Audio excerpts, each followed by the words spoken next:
A big hello to Big Orange Country. It is so good to see everybody. Thanks for joining us. My name is Courtney, Lyle, class of 2012.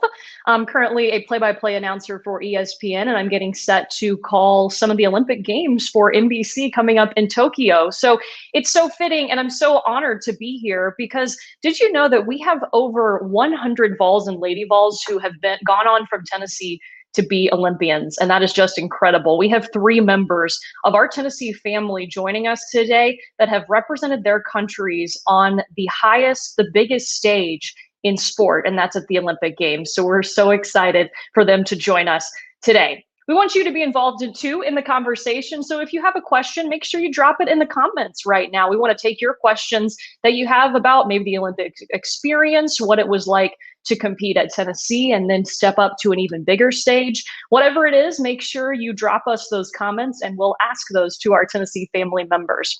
I want to introduce you to the 3 people that will be joining us now. And let's first starting with Tavis Bailey, who was an All-American thrower at the University of Tennessee. He was an Olympian in 2016 in Rio. Tavis, thanks for joining us. And I gotta get your best Tennessee memory to start off. What was it? My best Tennessee memory. Probably one of my favorite memories at Tennessee was competing at the NCAA championships my senior year. The competition didn't go the way that I wanted it to, but it was awesome to finish my senior year and be one of the last Tennessee athletes competing in Adidas gear and under the new coaching staff. That was pretty exciting, and to bring home a runner-up finish was awesome, and that kind of kicked off the fuel to my fire that led me to the Olympics in 2016. Man, we're going to hear more from Tavis and his experience. Our next guest is joining us too is Lavonna MartinFlore. What a resume, Lavonna. Thank you so much for being with us. A 14-time All-American, a national champion, and then you go on to win a silver medal in the Olympics. But I want to know, what's your favorite memory while you were at the University of Tennessee? Yes, thank you for having me. I have many, many memories, but when I think about this question, one that sticks out to me is the conversations that I would have periodically with Pat Summitt. And I remember her speaking to me once and making a joke about coming out to play basketball and as a runner, correct, fast. And I wanted to remind her that I traveled. That's why I could never play basketball. And so I wouldn't be a good team player for her, but I have wonderful, fond memories of conversations with her. Oh man, if you went to Tennessee, Pat Summitt, right here, by the way, always right over my shoulder. But yeah, she ran her players a lot too. So I'm sure she would appreciate some of your speed. We're going to talk to Lavonna some more. And we're also going to bring in Dave Parrington, who is the current diving coach at the University of Tennessee, 31 years, plus you were an Olympian for Zimbabwe and a coach. What's been your favorite memory at Tennessee? Well, like Lavonna, there's just over the long period of time that I've been here, I have many, many incredible memories. But probably, and this is not to disrespect any of the other NCAA champion divers that I have had, but probably the first NCAA champion diver that I coached, which was back in 1994 with Evan Stewart, who later on that year became a world champion. So, just speaking from the competitive side of things, that's probably one of the greatest memories I have, not to mention all of just the wonderful amount of time that I've been able to be here and being a good friend with Pat Summitt too. It's so great to get everybody together, especially when we're getting set for the Tokyo Olympics. So we're going to bring all 3 of our guests. And remember, if you have a question, make sure you drop it in the comments section for any one of these 3 members of our Tennessee family. I want to go back to time at Tennessee, and we're going to start with Lavonna and Tavis because you guys competed at the University of Tennessee. But Lavonna, for you, how did your time at Tennessee, how did it set you up and set that foundation for what it would take to become a 2-time Olympian? Yes, thank you. Actually, before I came to Tennessee, it actually set me up. Terry Crawford was the head coach at the University of Tennessee, and I was highly recruited. I had the person that I admired the most was Benita Fitzgerald, and she attended University of Tennessee. In '84, she got the Olympic gold medal. She competed in the same event that I competed in, and so it was just a natural transition for me to make a decision to go to the University of Tennessee. And once I did, I ended up having great coaches, great support, great encouragers. And Tennessee allowed for me to kind of grow into this athlete that would be able to perform on the world stage. So I started performing on the world stage as a freshman. And then each year, as I went through my college year, it was only just a natural progression that I would have that opportunity to go after my first Olympic team in 1988 and then continue on through 92.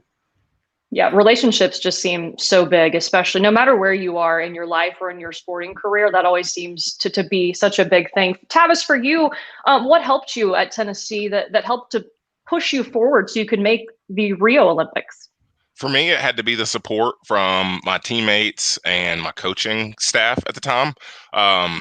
There's making an Olympic team takes a lot of work and a lot of effort and a lot of support. It's something that takes a village to get to.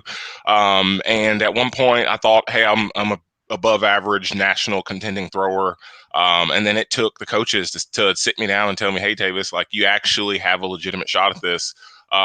We'll support you in the ways that we can, and we're gonna wish you the best and be there for you every step along the way. And so, Coach Sullivan and Coach Newell definitely helped bring me along in my journey to make the Olympic team. And they were there in the stadium on June or July 8th. And oh man, it's slipping my memory now, but they were there as I made the team. And so if it weren't for the staff and the infrastructure and the university being so supporting, I would not have been able to graduate and finish my eligibility in 2015 and then have a successful fit to what at the time it felt like a 6th year of eligibility, just to transition into a part-time job that went full-time, and then have the university as a facility to train at, and then my coach, and then the supporting staff of the university. So Coach Perrington, I mean, I'm glad that we have you on here because you can give us that unique perspective of being a coach at Tennessee and seeing the talent that you have that could make it to the Olympics. How do you foster them while still getting them to compete on the college level, but also get them ready for that next step in the Olympics? Yeah, it's a challenge, but first of all, it's just kind of piggybacking a little bit on what Tavis just had to say. It's an enormous thing to have the belief, both from the athlete, the student athlete, and for the coach to have that belief in that person as well. If you don't have belief on both ends, both pulling, and then the belief of the support staff and teammates and that type of thing, it becomes that much more challenging. It's not to say it can't be done, but it having the belief in in the talent level and the belief that you can compete at that level, and then having known that you have the support of or belief of the coach as well, I think is a huge factor. And so I always try to be as real as I can with the student athletes to say, hey, this is a very realistic goal. And sometimes they might not have even figured that out themselves, but working with them day in and day out, every single workout they do and everything else that they do is a big part of that, and then developing that kind of a belief. And Coach, when you mentioned Evan Stewart earlier, who obviously swam at dove at Tennessee, and you had the chance to coach him and then move on to the Olympics, was there a moment where you had a conversation like that, where you were both able to buy in and make sure that relationship was strong to help you both move forward?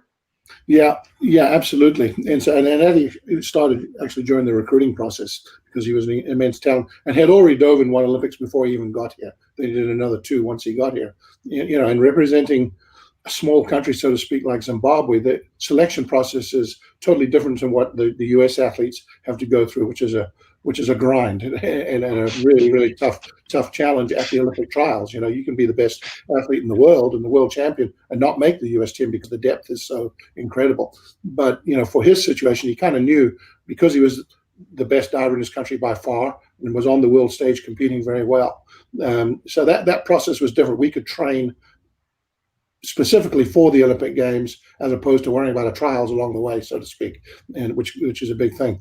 But in his case, about halfway, very early in his freshman year, I was working him out on our dry board with our dry board with the belts, as we call it, which is a harness to work on somersaulting and stuff. And he happened to mention to me during that practice that he felt like he could win the gold at the Commonwealth Games, which were actually, this was in '93. We had this conversation, which were the following year in Victoria, Canada, and about 2 weeks later was the World Championships, which were going to be in Rome, Italy.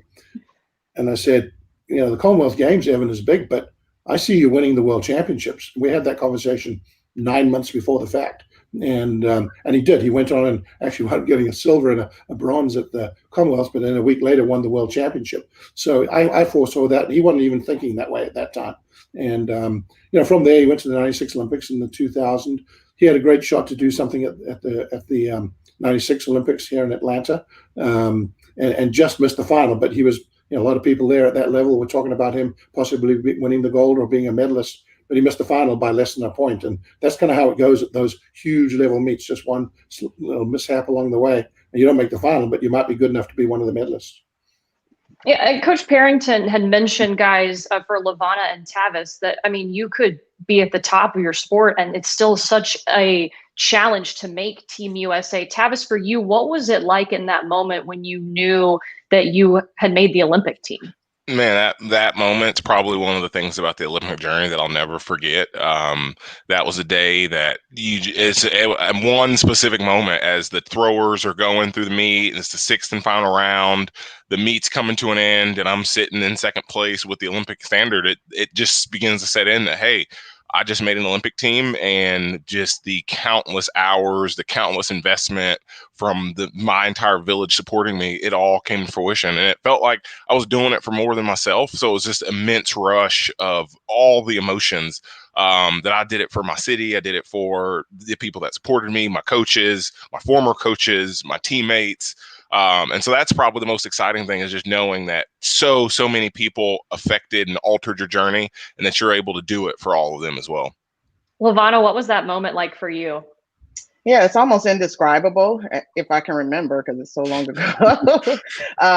But my parents were really great support. And my dad, I remember, sent me to the '84 Olympic trials as a high school senior to give me like that, dip your toe into the water type thing, so that I wouldn't have the nerves, or I at least would know exactly what it felt like to be on that stage. So when I made my first Olympic team in '88, I can see myself now running. I remember, because it was a photo finish, I actually beat out Benita Fitzgerald, my idol, to make that Olympic team. And so I remember, them handing me the flag, and I'm running down and just like, being thankful to God and to my coaches and everyone that supported me at that time. And then going into the second trials, I had mishap prior to, so it was a shock to everybody in the rest of the world that I had even made that Olympic team. So I have these, even now just talking about it, excitement after just having watched our USA track and field trials and knowing how a lot of those athletes feel now, knowing that my husband is a coach and he has 7 athletes that are going to the Olympic Games, and was happy to give them a hug, because I know exactly how that feels to know that you are an Olympian. Yeah, Coach Perrington, for you, it was very interesting because Zimbabwe had just been added back to the Olympics when you competed in 1980 in Moscow. So when did you know that would be an opportunity where Zimbabwe was coming back in, and the feeling of actually making the Olympic team? Yeah, I had dreams of competing in the Olympic Games from age 8 or 9, onwards. My first coach was an Olympian for what was the country of Rhodesia at that time. And then because of the political environment in that country, we were banned from the Olympics until 1980, when the country became Zimbabwe. And so I was actually born in England. And so at that time, I still held a British passport as well. And so I actually went over to the UK to go and compete in the British trials, and which were maybe 2 months before the Olympics in that year.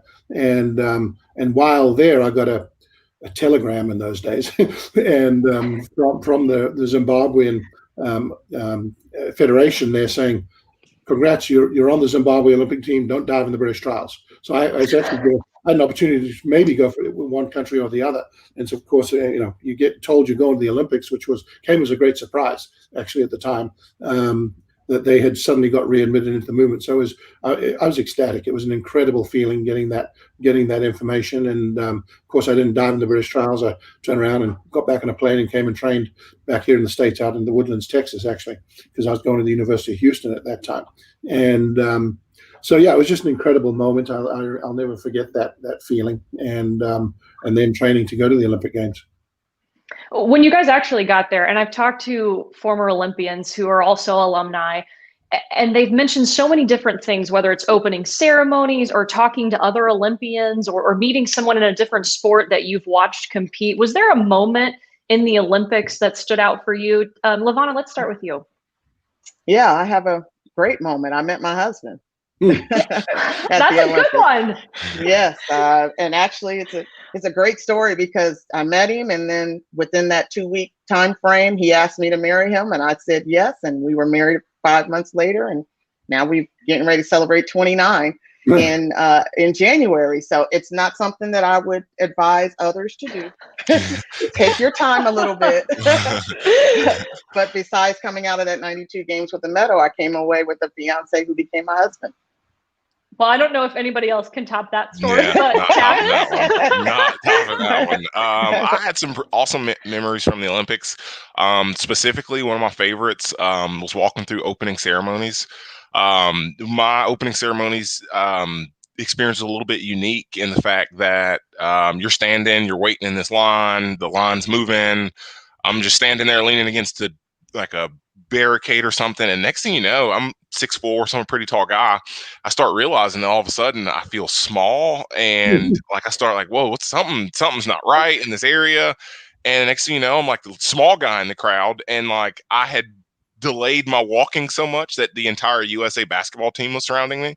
So all of a sudden, and I'm like walking for like an hour with the USA basketball team and listening to all the players rag on Carmelo Anthony about his age and the Fountain of Youth and all these other things that I don't want to mention today. But that was probably one of the things that I look back on. I'm like, man, that's just an experience like that, to walk with the USA basketball team and spend a couple hours with those guys and then walk into the electric stadium for opening ceremonies. It's just a surreal moment that, like, even looking back on it, my memories are stronger around opening ceremonies and not having conversations with DeMarcus Cousins and Kyrie Irving. And so that was pretty unique for me. Wow. Coach Perrington, any big memories? Yeah, the Moscow Olympics that I went to was a very controversial Olympics because many countries, quite a few countries actually boycotted, including the US.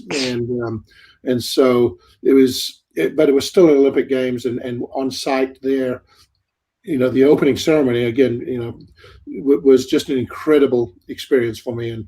And we were, coming from Zimbabwe, our country hadn't been to an Olympics for a long time, and so we were a bunch of rookies, about just going to the ceremony.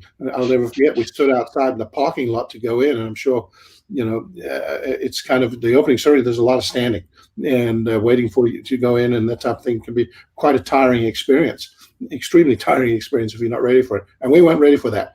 And so, but I remember going in, and one of the things that we got, now this is so different than what things are now, but we got a memo from the organizing people there saying none of the athletes or people who are marching in the ceremony can have cameras in the stadium, right, as you're walking around. So very, very different to now. So of course, us Zimbabweans, being as rookies as we were, none of us snuck our cameras in.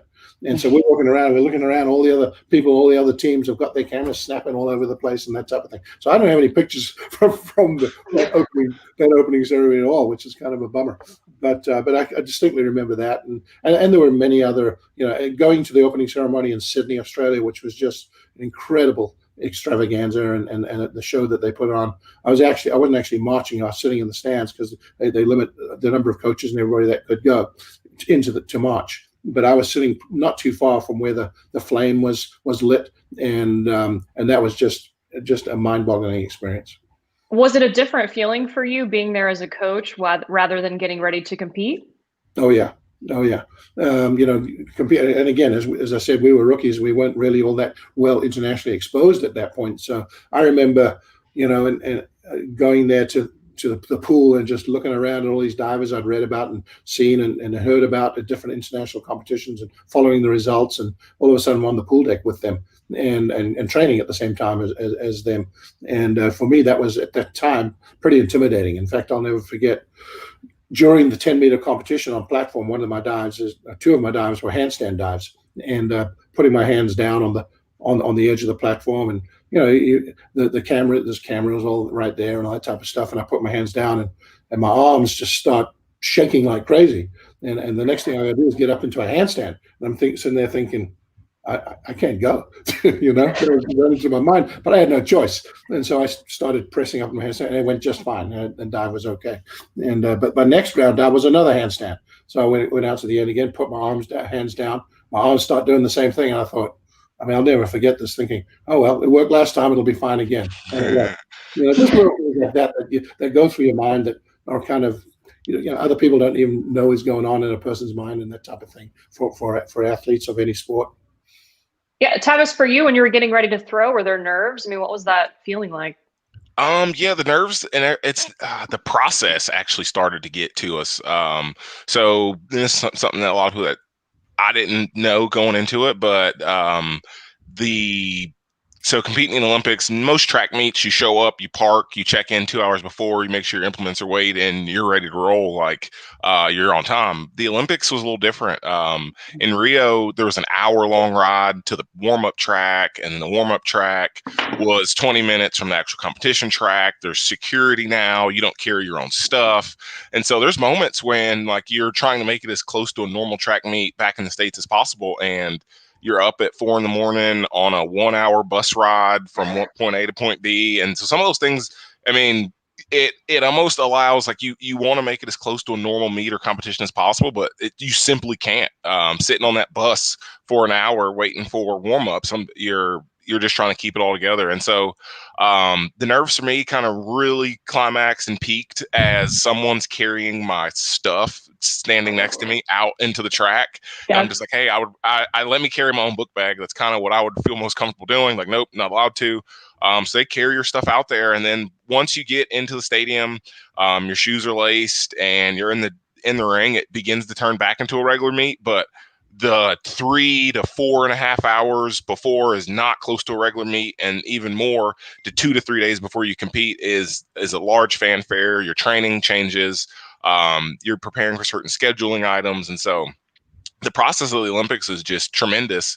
And no matter what you try to do to make it as close to a regular meet as possible, you just can't. And it all comes back together, like Coach was saying, it comes back together literally right as you're about to perform your actual movement.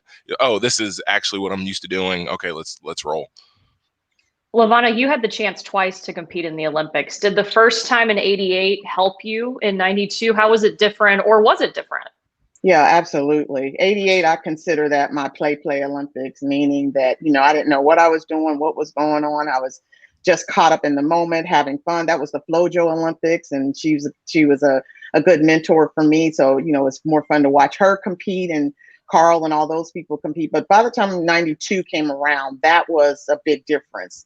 And yeah, I knew exactly what to expect. I knew exactly what I was going to feel like. I knew exactly how to do my warm up, as he was talking about. I know exactly what it took to get to the track on time, what I was going to, you know, what everything was going to feel like. I had the best 3 rounds because we run 4 times in the hurdles just to get 3 times to get to the finals. And so I had the best 3 rounds that I had ever had in any of my competitions. And so it set me up for that nice final round. To really be successful. But I attribute a lot of that to my parents and my coaches, because the preparation for competing at the Olympic Games happened so many years before. So I had been in this particular type of environment that prepped me and made me ready to be able to compete at a high level. Yeah, when you are at the Olympics and when you're getting ready, how much are you having those conversations with your family, with mentors, with people who have worked with you, past coaches? Tavis, what was it like for you? What kind of support system did you have? For me, my closest knit support system, I had my coach, John Newell, and then our whole entire group was oversaw by Coach Sullivan. I also had a training partner. His name was Steve Mosia, and the 3 of us, myself, Coach Newell, and Steve Mosia, we called ourselves the runner-up track and field club because we all had a lot of second place NCAA finishes. And coming into the Olympic year, the running joke was, I just want to go to the Olympic trials and get a runner-up finish. And ironically, that's where I ended up at. And so having that support group, having people that have been to the bigger meets, having people beginning to prepare you and help you think through some of these things is absolutely tremendous. A secret little hack that I had at my disposal came from some of those in my circle. I actually took, I don't know how much you guys know, throwing shoes have a smooth bottom to allow for rotating and turning.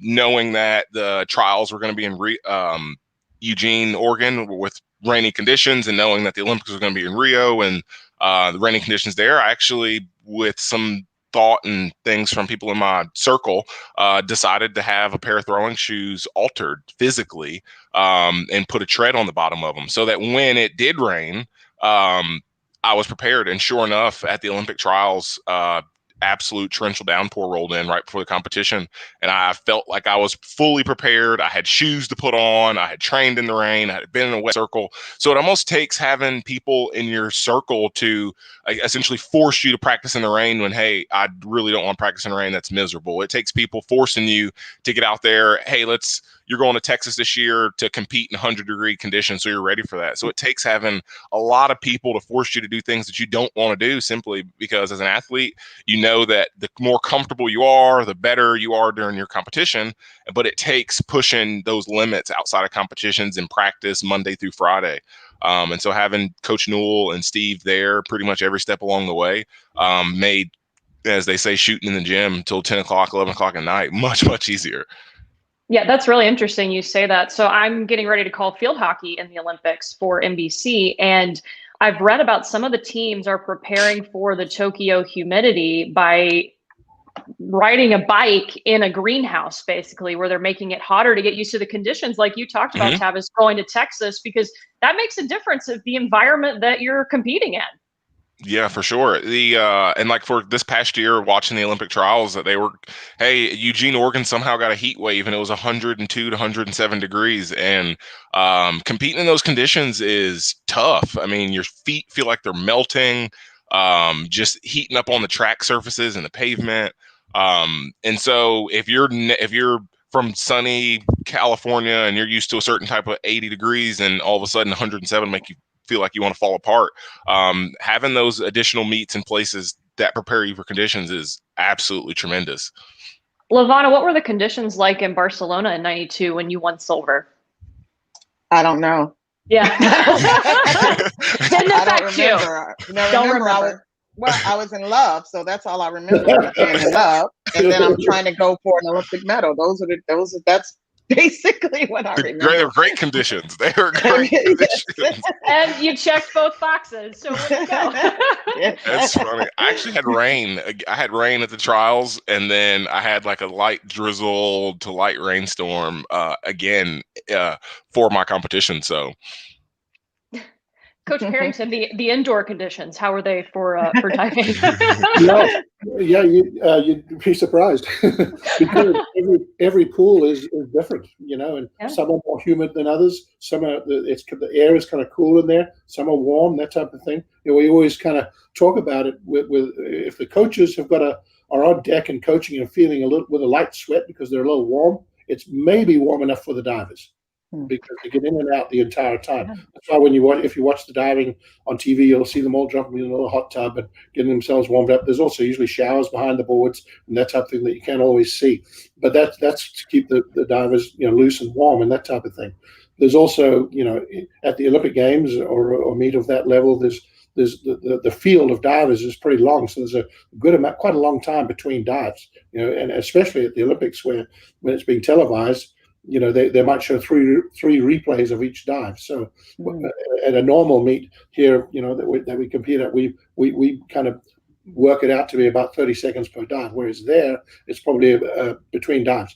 Whereas there, it may be a minute and a half between dives. So the competition is extremely long. And that's something we just have to be prepared for going in. But again, we know that stuff, so we prepare for that type of thing. And we do stuff to get ready for it. But as far as going back to your original question, the '96 Olympics in Atlanta was the pool had a roof over it, but there was no walls, so it was kind of an indoor-outdoor situation. And now they did have a huge bleachers, stands on the one side, so it kind of felt like a little bit of an indoor pool. But on each end, the pool ran east-west, and the diving was set up for primetime TV, starting at 9 o'clock at night or so. And I'll never forget it. The first round of dives, the guy I had, the one I mentioned, we thought would make the final, we actually made a bit of a mistake because the sun was going down and it was right in front. They did have like a screen out in front, but it didn't really stop. And so his first dive was a front rotating dive going right into the sun, and it kind of dazzled him a little bit. And so he missed the bottom of his dive. So those are the little things that was something we missed. And even though we'd done some practice sessions, it just so happened at that very moment when he was going, it was pretty bright and the sun was right there. So, you get a little glare in your eyes, and all of a sudden you're spinning at a pretty high rate of knots, and then all of a sudden you got to see the water and dive in. So that's the type of thing that, that can happen in those situations. And we missed one on that one. Yeah, that's really interesting. And then another factor too, guys, is that in Tokyo, there won't be any fans. So that's another condition that these athletes are going to have to get used to. Did any of you, Tavis, do you remember hearing fans in the stands? Like, do you remember that feeling? Do you think it would be different? Yeah, so at the Olympic trials, ironically, the men's discus final happened to be happening during some big primetime events. So stands are absolutely filled. And at Rio, the men's discus prelims were, unfortunately, I did not make it to the final. So men's discus prelims happened at like 8 in the morning. And so there was an empty stadium. And I remember thinking that at first, like, dang, you want there to be the fanfare, but I actually, and some people would prefer that empty stadium. It turns into a normal everyday track meet or normal everyday practice, and allows you to relax and find your positions and hit throws that you would like to hit. So for some people, they're probably going to enjoy the fact that there are no fans.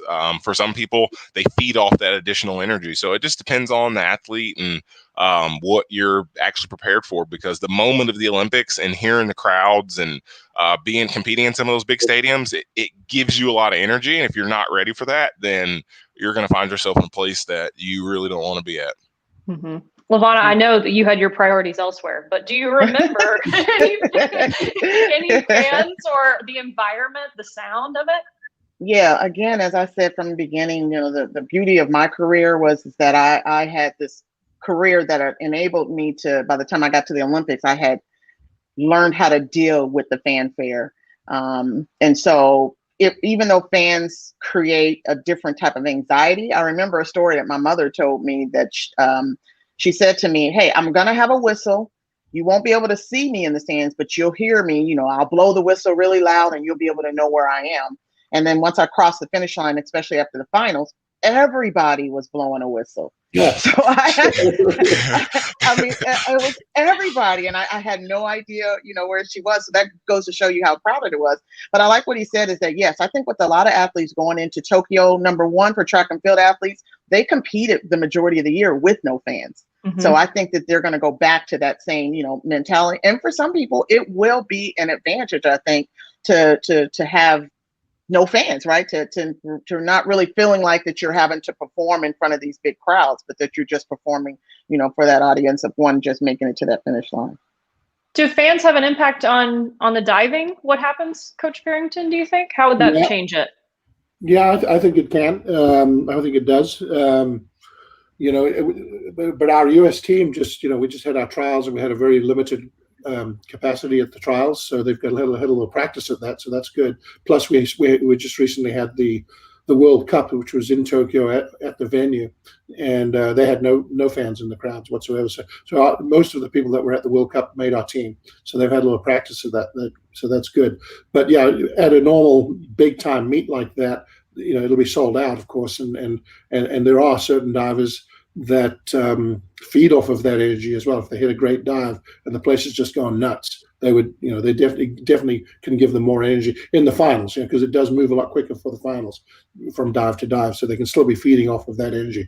In the prelims, you got that long wait between, so it doesn't make a whole lot of difference really. But in the finals, and again, just like Tavis was saying, there's some that will feed off of it, and others will be just fine without it. Our average meet, that we have, collegiate meet or whatever, there's not a whole lot of people in the stands. All right, we want to remind you, if you're watching along with us, you can drop a question in the comments, and we have some of those coming in, guys, and one of them kind of fits this conversation, but it's about competing at the Olympics. One of our viewers wants to know, At your competition for the Olympics, how much interaction did you have at the games with the different Olympians you were competing against? Lavonna, do you want to start with that one? Yeah, well, because you live in the Olympic Village, you have really good interactions. That's why I'm a little bit what's the word? Not concerned is not the right word, but thinking about the athletes as they go this year to Tokyo, because they're not going to have that much, if any, interactions, and it makes a big difference. I mean, pin trading is a really big thing. All the countries get their own pins, so you go through this whole, trying to find the pin trading. The 92 Olympics that I competed in was the first Olympics for the Dream Team basketball. I remember very vividly when they came to the village and walked through, and Charles Barkley and Michael Jordan and all of them came, especially to the U.S. area, and would talk to us and interact with us, because oftentimes they stay off-site.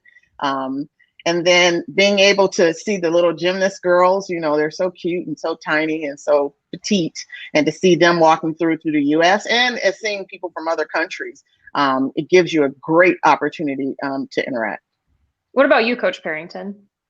Yeah, the village is a really special place, and I got to know athletes from different sports, but mostly all the athletes I was competing against in my sport were there in the village, and I've got guys that I met that I'm still from other countries that I'm still very close friends with to this day. Some of them are coaching, but there's many others, and we interact quite a bit through Facebook and that type of thing.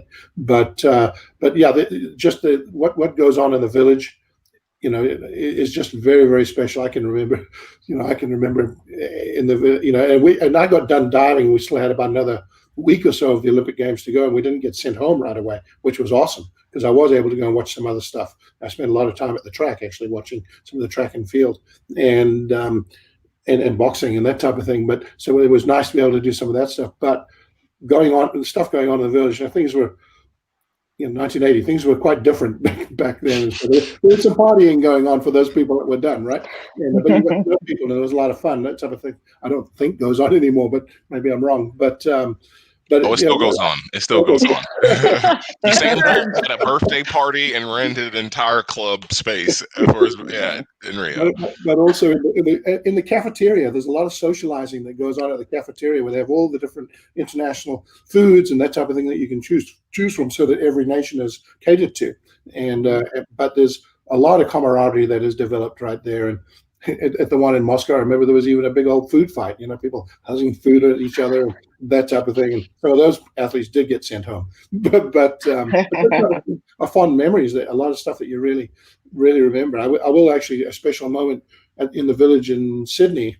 I was in there one day, and we're just sitting around, and Muhammad Ali was at that Olympics, as a spectator, and he came to the village and came into the cafeteria when I happened to be there for lunch one day, and all of a sudden there's just a huge long line, lining up to get his autograph and stuff, me included, and but just shake his hand and that type of thing. So little things like that go on in the village, which make it really, really, create some incredibly special memories.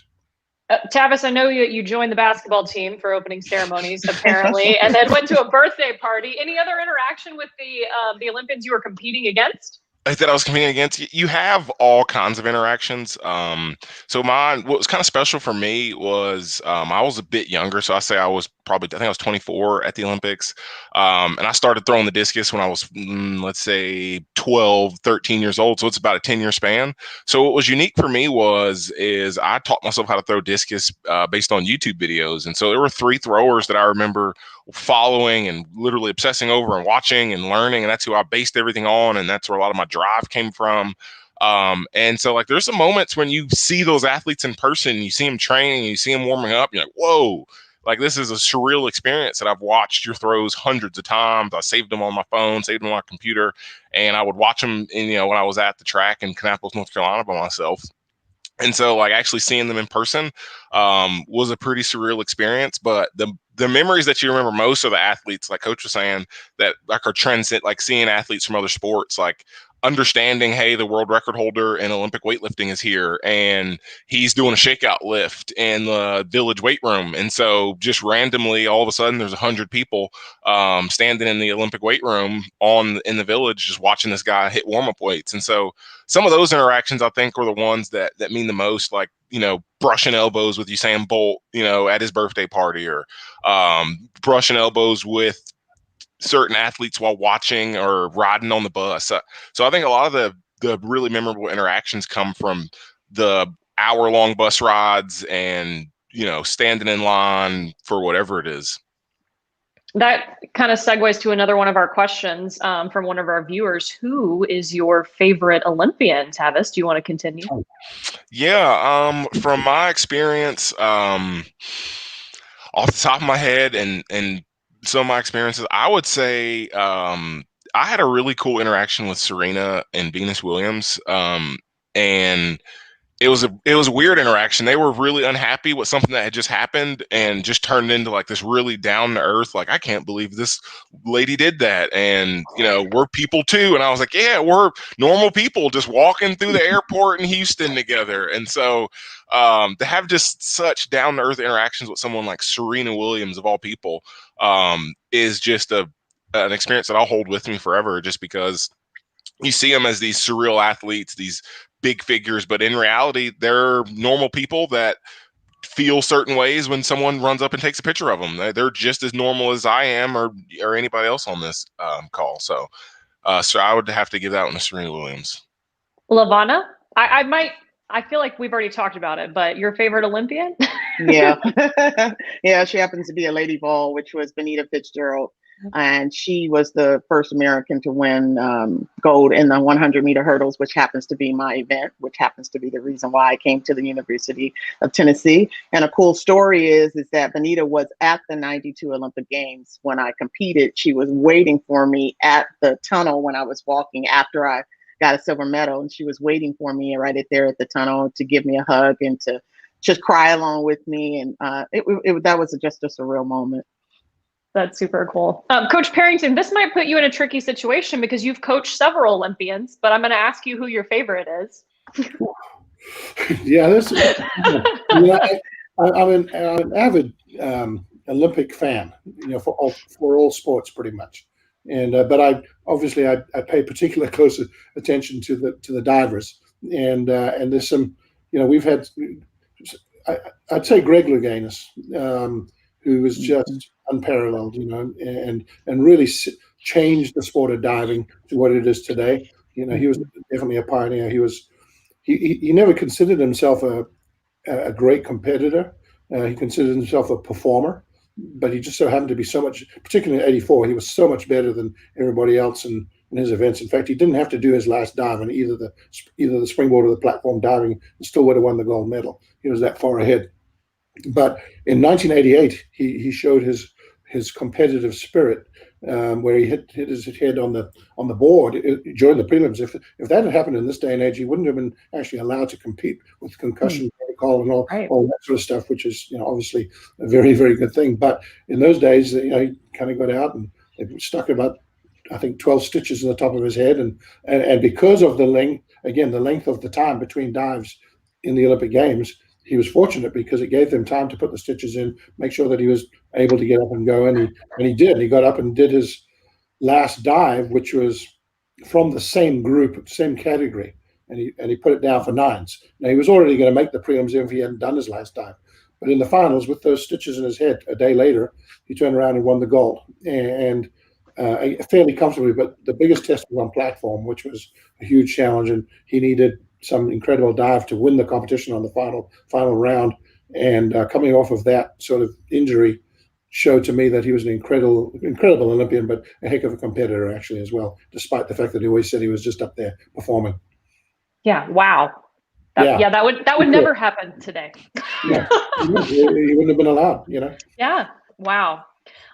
Coach Perrington already answered this question, but I do want to ask, because it's another one of our questions from our viewers. After your competition at the Olympics for Lavonna and Tavis, did you go watch any other events? It's okay if you didn't, but was there anything that you've always liked to watch on TV if you didn't, or besides the event you competed in? Yeah, for me, I did not go and watch other events because track and field is the second half of the Olympics, and my event was the last half of the of our week or 10 days of competitions. But I did watch a lot on TV.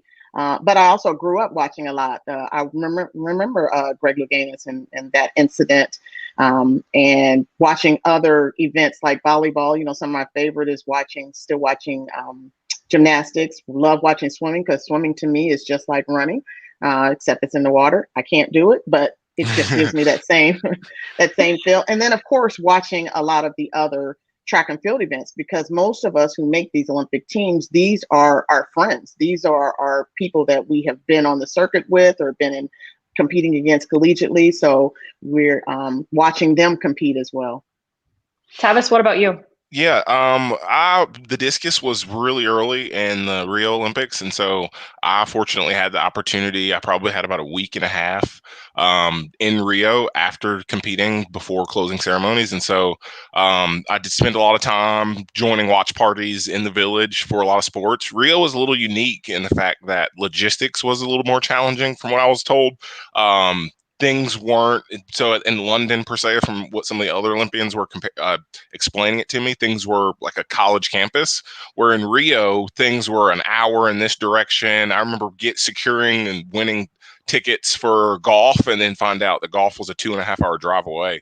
And so I got to spend a lot of time at the track. That was a reasonable trip. Volleyball, swimming. You watch a lot of stuff on TV because the logistics were a little more difficult. But as well, being able to support some of your friends and things, people that you made the Olympic team with, people that you competed in college against, that was pretty unique. So, but another thing about the Olympics that I don't know how some of the Rio games compared to some of the other Olympics, but there's hospitality houses, and so being in a third world country, you realize it's different here. You know, toilet paper goes in a trash can. You brush your teeth with bottled water, and there's just little things that, I mean, there's a language barrier, and so.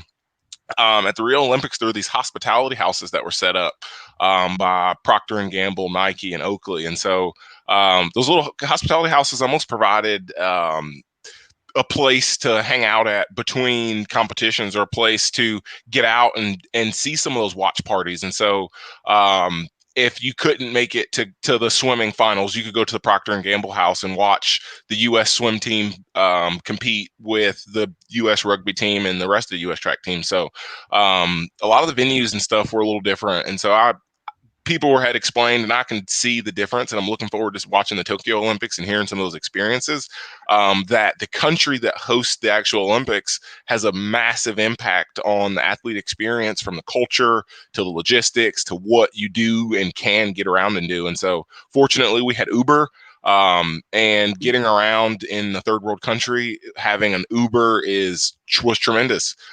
Being in a cab with a cab driver that doesn't speak English, trying to communicate to him essentially GPS coordinates. So Uber made things really smooth, as well as those hospitality houses. Interesting. All right, another question, guys. And I want to start with Coach Perrington. For the athletes, from college athletics to Olympic athletes, how did that help you in your professional life? And specifically for you, Coach Perrington, to have that experience as an Olympian and to bring that back to your 3+ decades at Tennessee as the dive coach. Yeah. So I already knew that I wanted to be a coach when I was at the Olympics. You know, I had a couple more years of diving after that. But, you know, I mentioned that one nerve-wracking experience during the competition. And, you know, in those days, we didn't utilize sports psych guys, mental training as much, or at all, hardly. And so I realized pretty quick that was a pretty big component that I was lacking at that time in my preparation and how I competed and stuff. And so I started to really look into that, as far as, you know, that particular incident. It worked out okay, but it could have really backfired on me, where I did the dive really, really badly. And so I've always taken that experience and has really, really used the sports side. We have a great guy here at University of Tennessee, Dr. Joe Whitney, who's worked with my divers. I'm sure Tavis says. Yeah, great guy. He's worked with my divers since 1997. You know, when he was still working on his PhD, he used to come and sit behind me at practice, and I would, you know, just feed off. You know, we would just shoot stuff between us and talk a lot about that. So coaching the diving itself. I mean, I have a good eye for the technical aspects and what needs to be done and that type of thing, and how we prepare for meets and all that type of thing. But the biggest part that I think I gained from the Olympics itself was the mental side of things. There's a great story, Dr. Whitney Joe. He this is going back to Tim Mack at the Athens Olympics, where he won the gold and broke the Olympic record and stuff. But Tim spent an enormous amount of time with Joe, and I would sit in on. We would get. I like the pole vault a whole lot, because pole vaulters and divers have a very, very similar mindset, and they're a little wacky, and they like to throw themselves up in the air and tumble through the air and then land. So I know Jim Beemiller, who was his coach at the time, very, very well. We're very good friends, and so we would feed off of each other and share stories and that type of thing. So anyway, Tim missed the 2000 Olympic team. He was the fourth place finisher at that particular trials, and they were in Sacramento back then. And 4 years later, he went back to the same site, and in between, he had really dedicated himself and put everything. Everything was dedicated to him making that particular team. And the biggest part of stuff that he did was working with Joe. And so he went back to the site where he had missed the previous games, made the team, went on to the Olympics, and I always love the story. That's why I'm telling it. And but it goes into the mental preparation. And so during that time, he had actually got himself a new email address that said, and his email address was goldenathens@whatever, Yahoo or whatever it was, and went to those Olympics. It was down to the final jump, and he already had a silver medal in the bag going into his final jump, because the guy who was wearing the helmet, I forget his name off the top of my head, had already, was already. Toby Stevenson. I'm sorry? Toby Stevenson. Yeah. And so Tim knew he had a silver going into his final jump, but if he cleared the height that they were on, then he was going to win the gold. And so I remember him telling me this. He said, the last thing I said to myself before I went down the runway was, I didn't change my email address to Golden Athens to take a silver. And cleared the height, Yeah. It's a cool story. And so that speaks to the mental preparation type stuff, because it was all a process and the whole thing, and that was his last sort of thought that he had before he ran down the runway. I thought it was pretty cool. But so really probably the biggest step for me was the mental component to the whole thing. Mm-hmm. Tavis, for you, is there anything that from your Olympic and Tennessee experience that's helped you? I know you're owner of your own gym in Knoxville. Yeah, so for me, a lot of it has to do with, so when I was training for the Olympics, I had a full-time job, and that was one of the reasons why I stepped away from it. So for me, a big piece of it was, and what the Olympics taught me, the Olympics was a great experience, but the journey to the Olympics is what taught me more than anything.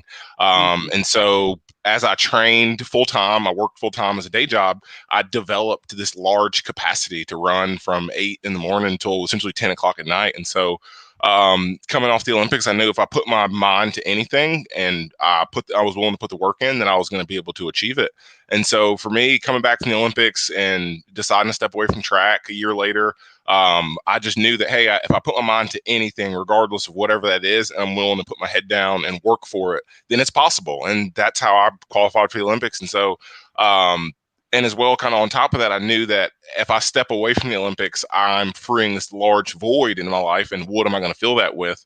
And so that's where working full time and running a gym in my spare time kind of became a good thing for me. It's something that allows me to keep my capacity full and keep moving and have something to focus on. But then as well, it gives me a training benchmark. It gives me something to work on in my spare time. And I'm sure you guys know, and being around people at a high level, that you're constantly looking to improve something. And it provides this stress, but whatever it is, whether it's, hey, we hit this benchmark at the gym, or hey, we planned this event that went well, planning things, grinding and working for them and executing is what I learned from a book called Outliers, that's how I run and that's how I move. And so the Olympics more so was the outer shell. Reading the book Outliers provided the inner workings of what was actually going on.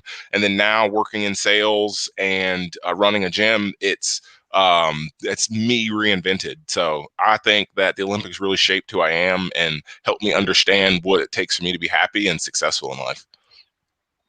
Yeah, Lavonna, for you, I mean, over a decade as an educator, any impact on that from your Olympic and Tennessee experience? Yeah, absolutely. So as a child, I always wanted two things. I wanted to be an Olympian and I wanted to be a teacher.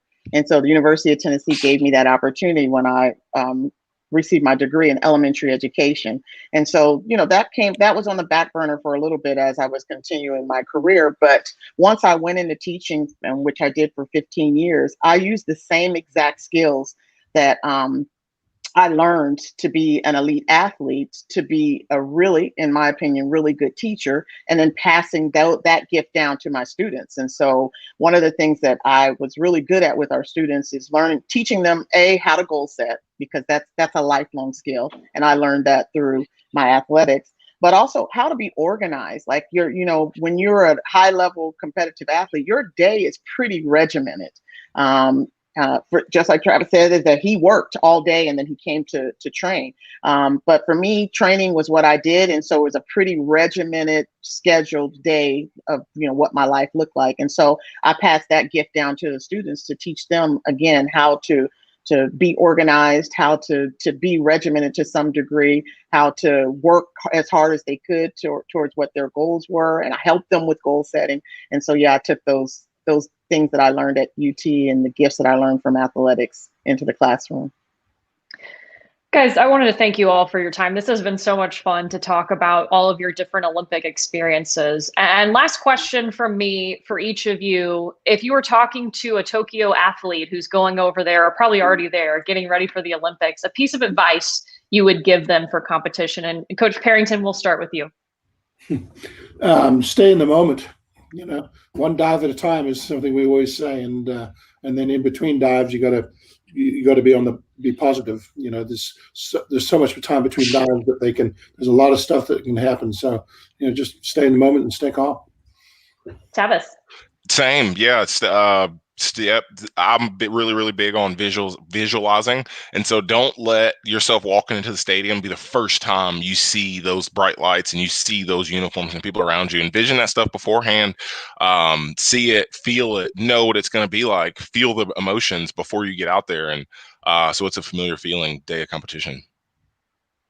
Lavonna. Yeah, and I have the beauty because, like I said earlier, my husband has 7 athletes that are going to be competing at the Olympics. So I was able to go out and talk to them last week for the first time, give them hugs. 5 of them are U.S. Olympians. And so the one piece of advice that I give them is when you're in the moment, don't make it bigger than it needs to be. It's just a track meet. Just because the word Olympics is behind it, yes, that makes it. But if you can get yourself to just see that, hey, I'm out there, I'm competing, I'm doing the same thing that I've been doing all year, remember that, then that moment, you can have that special moment, even though it's in the midst of a bigger moment. Thank you, all 3 of you, for taking the time to have this conversation. It's so cool to have Tennessee alumni come back together. And I know we had a lot of people watching. Thank you for sending in your questions too for Coach Perrington, Tavis, and Lavonna. And we hope that you guys enjoyed this checkerboard chat. And make sure you tune in for the Tokyo Olympics starting, I think, next week, right? We're all ready. Thank you, guys. Yep. Thank you. Thank you. Thank you.